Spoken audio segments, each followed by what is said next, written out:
एक गांव था, नाम था ढोलकपुर। बड़ा ही शांत और सुंदर गांव था। लोग हमेशा खुशी से झूमते थे क्योंकि उस गांव में रहता था महाराज रायस्टार, जो अपने गांव के लिए एक शेर था जो कभी अपने लोगों के साथ गलत होने नहीं देता था। लेकिन उस गांव में छुपा था एक डरावना राज, एक राज जो सबके दिल में था पर जुबान पे नहीं। गांव के बीच एक सूखा हुआ पेड़ था जिसे लोग कहते थे श्रापित पेड़। ना कोई उसके पास जाता, ना कोई उससे आंख मिलाता। हर पूर्णिमा के अगले दिन उस पेड़ के नीचे एक लाश मिलती थी।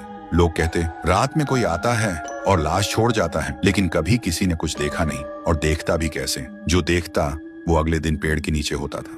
एक दिन रायस्टार ने ठान लिया, बस अब और नहीं, इस राज का अंत मैं ही करूंगा, क्योंकि ढोलकपुर का नाम मिट्टी में मिल रहा था। फिर एक पूर्णिमा की रात रायस्टार चुपके से जाकर पेड़ के पास बैठ गया। रात के 2 बजे एक आवाज आई, ठुंग ठुंग ठुंग ठुंग ठुंग ठुंग ठुंग ठुंग ठुंग सहूर।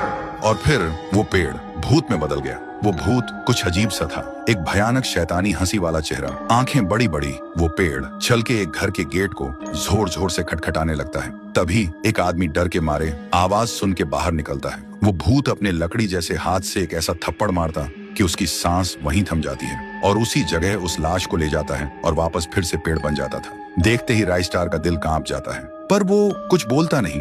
सुबह लोग भीड़ में जमा हुए और रायस्टार ने पहली बार उस पेड़ से बात करने की कोशिश की। पेड़ के अंदर से एक आवाज निकली, क्या तुम सब भूल गए मुझे? रायस्टार बोलता है, तू कौन है? पेड़ बोलता है, मैं हूँ ठुन ठुन ठुन साहुर। एक वक्त था जब मैं भी इस गांव का एक प्यारा सा बच्चा था, लेकिन 100 साल पहले मुझे इसी पेड़ से रस्सी बांधकर उल्टा लटका दिया गया, गांव वालों की आंखों के सामने, और मेरी मौत को तमाशा बना दिया गया, सिर्फ इसलिए क्योंकि मैंने एक राज देख लिया था जो लोग छुपाना चाहते थे।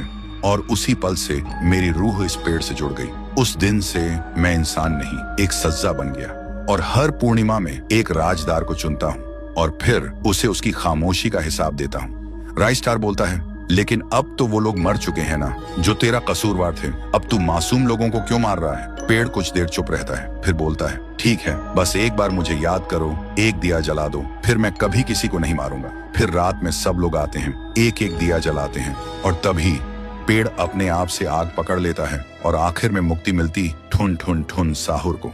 उस दिन के बाद गांव में कभी कोई लाश नहीं मिली। हर पूर्णिमा में लोग एक दिया जलाकर उसकी यादों को जिंदा रखते हैं, क्योंकि अगर भूल गए तो सपने में एक आवाज सुनाई देती थी, ठुंग ठुंग ठुंग ठुंग ठुंग ठुंग ठुंग ठुंग ठुंग सहूर।